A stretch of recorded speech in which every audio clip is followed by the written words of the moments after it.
दिल्ली के मुख्यमंत्री अरविंद केजरीवाल जी का बेल हुआ है, इस पर क्या आप लोग कहेंगे? क्या कुछ नहीं? ये सत्य की जीत हुई है, लोकतंत्र की जीत हुई है। जब अरविंद जी को ईडी के अदालत के द्वारा जमानत दे दिया गया था, उसके तुरंत 2 दिन पहले सीबीआई ने केस को टेक ओवर लेते हुए एक नया केस दर्ज करते हुए फिर से उन्हें पुनः जेल में डाल दिया। ये पूरी तरह से आम आदमी पार्टी को तोड़ने की, खत्म करने की ये साजिश थी। लेकिन जो साजिश करता है, जो पूरे के पूरे साजिशकर्ता लोग इस षड्यंत्र में सफल नहीं हो पाए और आज न्यायालय ने, माननीय न्यायालय ने, आदरणीय न्यायालय ने, माननीय सुप्रीम कोर्ट ने, आदरणीय सुप्रीम कोर्ट ने ये साबित कर दिया है कि लोकतंत्र का जो हिस्सा है ये केवल तानाशाहियों के लिए नहीं है, ये हिस्सा लोकतंत्र के लिए है। और लोकतंत्र तब तक जीवित है तब तक सभी संगठन के लोग, सभी तरह के लोग एक साथ हैं और इन तानाशाहियों का विरोध करेंगे। साथ ही साथ अरविंद जी के वापस जमानत मिलने का एक एग्जाम्पल ये होता है कि बीजेपी जितनी भी कोशिशें कर ले आम आदमी पार्टी को तोड़ने के, दिल्ली में राष्ट्रपति शासन लगाने के जो उनका षड्यंत्र था वो पूरी तरह से नाकाम हो गया है। लेकिन जिस तरह से जेल में थे और अभी बेल हुआ है, तो पार्टी में तो लोग कितना उत्साहित हैं? पार्टी के लोग जेल में जाने के बाद भी संघर्ष कर रहे थे, उनके आने, जेल से वापस आने में, जमानत आने होने के बाद भी संघर्ष कर रहे हैं, क्योंकि हमारी राजनीति संघर्ष की राजनीति है।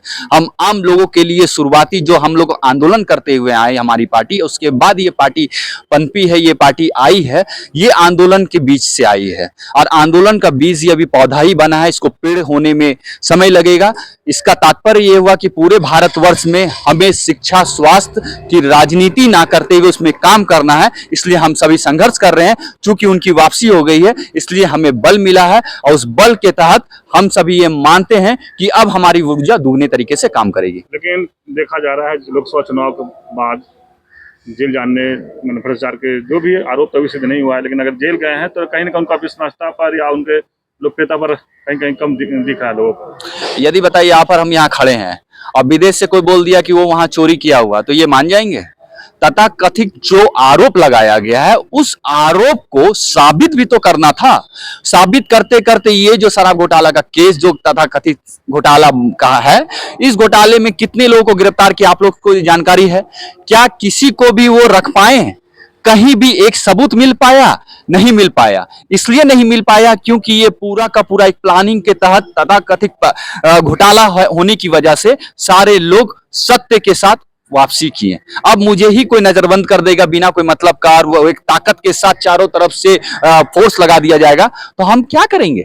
हम तो यही करेंगे, ठीक है मैं न्यायालय के पास जाऊंगा, न्यायालय ने वो साबित कर दिया कि उनके द्वारा जो तथाकथित घोटाला किया गया वो घोटाला कहीं ना कहीं वो पूरी तरह से उनके द्वारा रचा गया षड्यंत्र है। इनके द्वारा रचा हुआ षड्यंत्र, मान के चलिए जो आज ताकतें आम जनता को नहीं पसंद करती है, वैसी ताकतें जो लोकतंत्र को पसंद नहीं करती है, वैसी ताकतें जो दूसरी पार्टियों को खत्म करना चाहती है, वो ताकतें आज सत्ता में है और वो चाहती है कि सारा का सारी पार्टियां खत्म हो जाए और वो तानाशाही रूप लेते हुए, सामंतवादी विचारधाराओं को लेते हुए आगे बढ़े।